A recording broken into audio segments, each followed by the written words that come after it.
ජීවිතේ කියන්නෙම පුදුමාකාර ගමනක්. සමහර වෙලාවට අපි හිතාගෙන ඉන්න පාර නෙවෙයි අපිට යන්න වෙන්නේ. මගේ සඳුනිගේ ජීවිතේත් ඒ වගේ. අපි බැන්දිස් ගමේ හැමෝම ආශිර්වාද කරද්දි. සඳුනි කියන්නේ හරිම අහිංසක. ගුණ යහපත් කෙනෙක්. එයාගේ හිනාව තමයි මගේ දවසම ලස්සන කළේ. අපි පුංචි ගෙදර අපේ ආදරෙන් පිරීලා ඉතිරිලා ගිහින් තිබුණා. හැමදාම හවසට මම වැඩ ඇරිලා එන කල එයා මග බලාගෙන ඉන්නවා. එනකොට දකින්න යාගේ හිනාව මගේ දවසේම මහන්සිය නැටි කරලා දානවා. ඒත් මේ සතුට මේ විශ්වාසය නැමැති පැහැදිලි අහසට ටිකෙන් ටික අඳුරු වලාකුලක් ඇදී එන්න පටන් ගත්තා. ඒක පටන් ගත්තේ බොහොම සියුම් විදිහට. මට හරියටම දවසක් මතක නැහැ. ඒත් මට මතකයි ඒ වෙනස. සඳුනිගේ අතේ නිතරම වගේ රැඳිලා තිබුණු දුරකථනයේ තමයි හැන දෙයකම මුල. ඉස්සර මම ගෙදර ඉන්නකොට ෆෝන් එක පැත්තකට දාලා මාත් එක්ක කතා කරන hina වෙන සඳුනි ටිකෙන් ටික වෙනස් වුණා. එයාගේ ෆෝන් එකට එන කෝල්ස් මැසේජස් වැඩි වුණා. කෝල් එකක් ආව ගමන් එයාගේ මූණ වෙනස් වෙනවා. කලබලෙන් වගේ නැගිටලා කාමරයකට හරි මිදුලට හරි යනවා. ඒ කතා කරනකොටත් එයාගේ කටහඬ හරිම පහත්.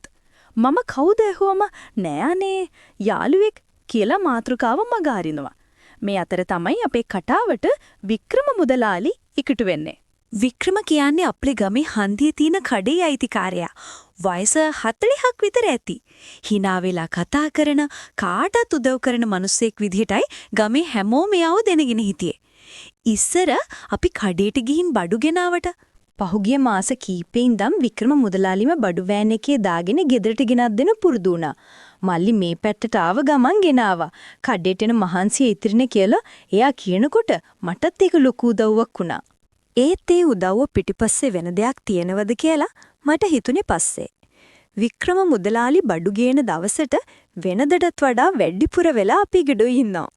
සඳුනිත් එයාට තේ හදලා දීලා සාලෙට වෙලා හරියට hina වෙවි කතා කරනවා. මම ඉන්න වෙලාවට නම් මේ කතාව පොදු දේවල් ගැන. ඒත් මම කාමරයට ගියපු වෙලාවක හරි මිදුලට ගියපු වෙලාවක හරි එයාලගේ කටහඬේ රහස්‍ය බවක් මට දැනෙලා තියෙනවා. ඒ වෙලාවට මම එළියට එනකොට එයාලා දෙන්නම එකපාරට කතාව නවත්තනවා. ඒ නිශ්ශබ්දතාවය මගේ හිතේ පළපදියම් කළේ තරහා ගන්න බැරි බරක්. හරියට වහපු දොරක් පිටිපස්සේ වෙන දෙයි අනුමාන කරන්න හදනවා වගේ හැඟීමක්. දවසක් මම වැඩ ඇරිලා ටිකක් කලින් ගෙදර ආවා. මිදුලේ කාගේවත් සද්දයක් තිබුණේ නැහැ. මම හිමින් සැරේ ගෙට ඇතුල් වෙනකොටම දැක්කේ සාලේ පුටුවේ ඉඳගෙන ඉන්න වික්‍රම මුදලාලිව. එයා සඳුනිගේ අතට පුඩි පාර්සලයක් දෙනවා මම දැක්කා. ඒක දුන්නේත් හරිම රහසිගත විදියට. මම එනවා දැක්ක ගමන් දෙන්නම ගැසිලා ගියා. සඳුනියේ පාර්සලේ ඉක්මනට යාගේ එඳුම් අතරේ හංගගත්තා. මල්ලි අද කලින් මේ ඇවිල්ලා. වික්‍රම මුදලාලි කිව්වේ hina වෙන්න උත්සාහ කරන ගම. ඔව් මුදලාලි. අද වැඩ ටිකක් කලින් ඉවරුණා. මම කිව්වේ සඳුනි දිහා බලාගෙන. එයාගේ මූණේ තිබුණේ ලොකු බයක්. එයා මගේ ඇස් දිහා කෙලින් බලන්නේ නැතුව බිම බලාගත්තා. එදා රෑ මට නිින්ද ගියේ නෑ. මගේ හිතේ තිබුණේ එකම ප්‍රශ්නයයි. මොකද්ද මේ පාර්සලේ තිබුණේ? ඇයි ඒක මට හොරෙන් දුන්නේ? ඇයි සඳුනි ඒක හැංගුවේ? මගේ හිත මටම දොස් කිව්වා. නෑ සඳුනි යම ගෑණියෙක් නෙවෙයි. එයා මට ජූන් වගේ ආදරේ. ඒත් මගේ ඇස් දෙකෙන්ම දැක්ක දේ මට අමතක කරන්න බැරි වුණා. මම ඇද්දේ එහා පැත්තට හැරිලා නිදාගෙන ඉන්න සඳුනි දිහා බැලුවා. එයාගේ අහිංසක මූණ දිහා බලනකොට මට මංගනම දුක හිතුණා. මම හිමින් සැරේ එයාගේ නළලට හාදුවක් දුන්නා. එහා නින්දෙම වගේ hina වුණා. ඒත් මගේ හිතේ ගින්දර නිවුනේ නෑ. මම එයාගෙන් ඈත් වෙලා ඇඳේ අනිත් පැත්තට හැරුණා. මට දෙනුනේ අපි දෙන්න අතරේ ලොකු පවුරක් හැදෙමින් තියෙනවා වගේ. මම ආදරේ කරන මම විශ්වාස කරපු සඳුනි මගෙන් ඈතට යනවා වගේ හැඟීමක් මගේ හදවත හිර කළා. එදා රෑ කාමරයේ තිබූ නිශ්ශබ්දතාවය වෙනදාට වඩා බර බවක් මට දැනිනි. අපි දෙදෙනා එකම ඇඳේ එකම වහලක් යට සිටියත් අප අතරින් කිලෝමීටර් ගණනක දුරක් ඇති බවක් මට සිතුනි. මා ඈ දෙසට හැරෙන්නට උත්සාහ කළත් අප අතරු ඒ නොපෙනෙන පවුර මාව නතර කළා. ඒ රාත්‍රිය මගේ ජීවිතයේ දිගම රාත්‍රිය විය. සැකය නැමැති විෂවැලක් මගේ හදවතේ සෛලයක් නෑර වෙලාගෙන මගේ සිතුවිලි විනාශ කරමින් තිබිනි. ඊළඟ දවස් කීපය ගෙවිලා ගියේ හරියට මහා කුණාටුවකට පෙර ඇතිවෙන නිහඬ බවක් වගේ. gedara තිබුණු ඒ සතුට, ඒ සැහැල්ලුව කොහේ ගියාද මන්දා? හැමදේම අමුතුයි. අපි දෙන්න කතා කළේ අත්‍යවශ්‍යම වචන කීපයක් විතරයි. මම අහන ප්‍රශ්නවලට සඳුනි දුන්නේ කෙටි උත්තර. එයාගේ ඇස්වල තිබුණු ඒ දීප්තිය නැති වෙලා ගිහින්. ඒ විනුවට ඒ ඇස්වල තිබුණේ ලොකු දුකක්, බරක්. මගේ හිතේ සැකය දවසින් දවස ලියලලා ගියා.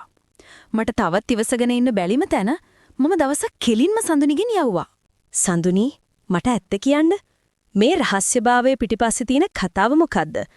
ඔයයි වික්‍රම මුදලාලි අතරේ මම නොදන්නා ගනුදෙනුවක් තියෙනවද?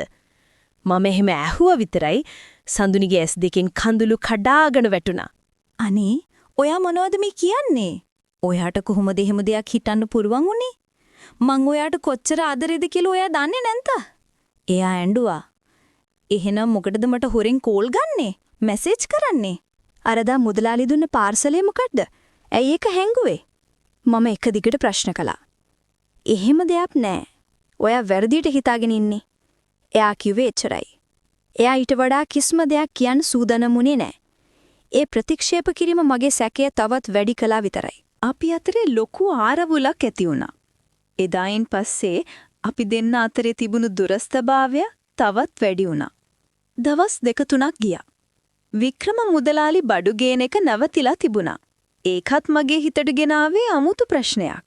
මම ඇහුවා නිසාද එයා එන එක නැවැට්ටුවේ?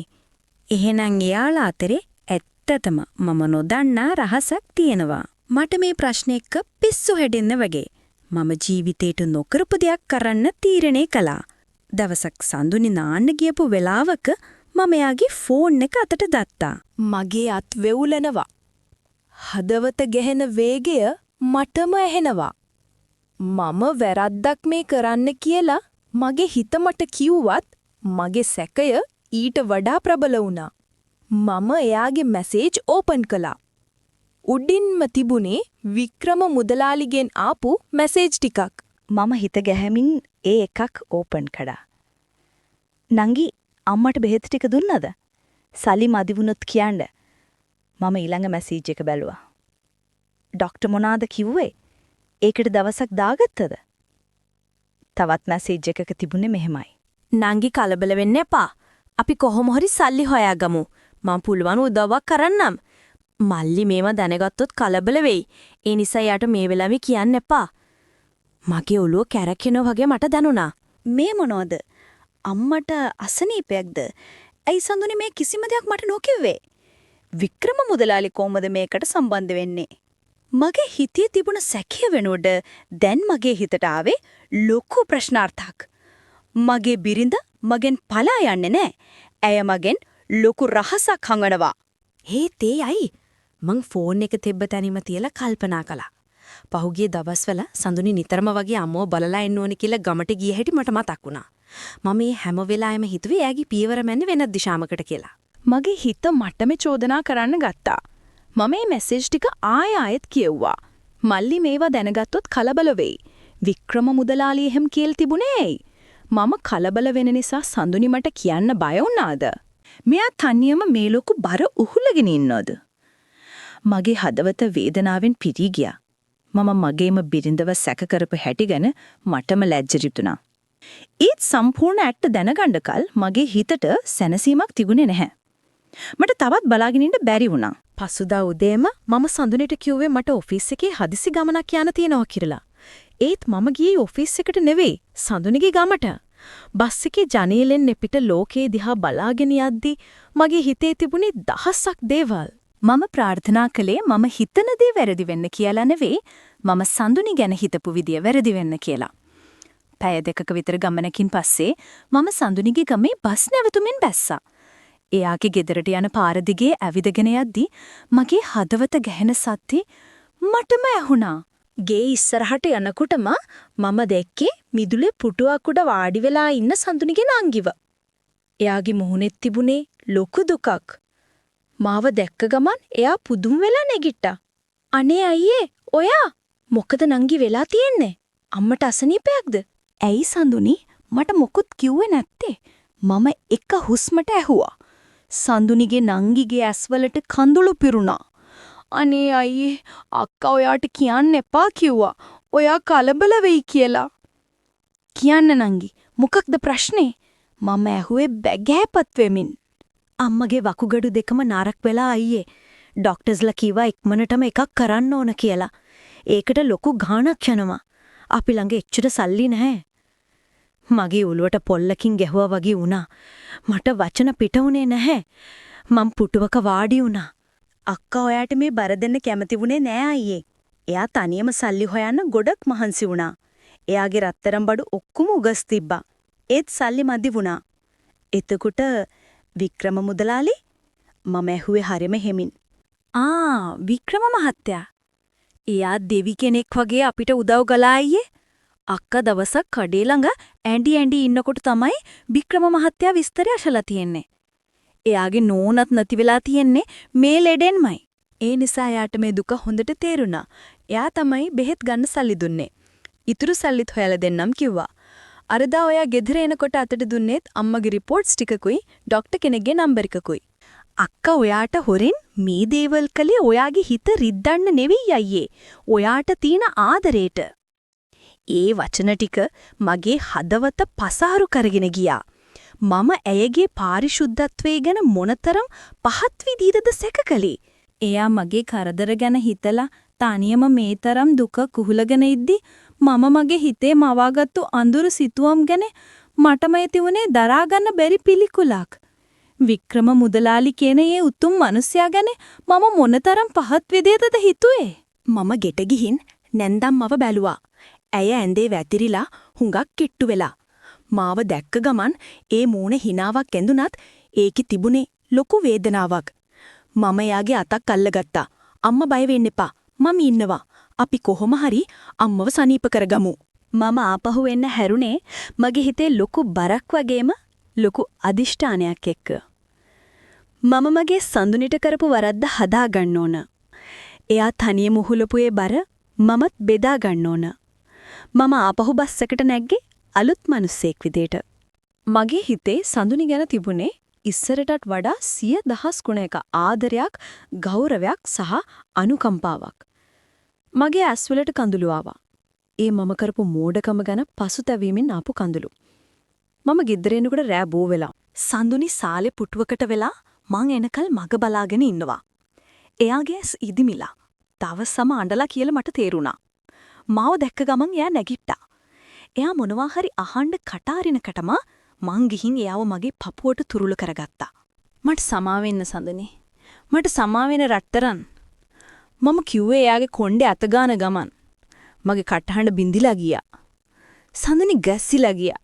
එයා මගෙන් ඈත් වෙලා මගේ මූණ දිහා බැලුවා. ඔයා කොහොමද? මම හැමදේම දන්නව මණික. මම අම්මව බලන්න ගියා. නංගි මට හැමදේම කිව්වා. අනේ මට සමා වෙන්න. මම ඔයාව වැරදියට තේරුම් ගත්තා. ඔයා තනියම එච්චර දුකක් උහුලගෙන ඉද්දි මම ඒක තේරුම් ගන්නේ නැතුව ඔයාගේ හිත රිද්දුවා. මම තරම් නරක මිනිහෙක් තවත් නෑ.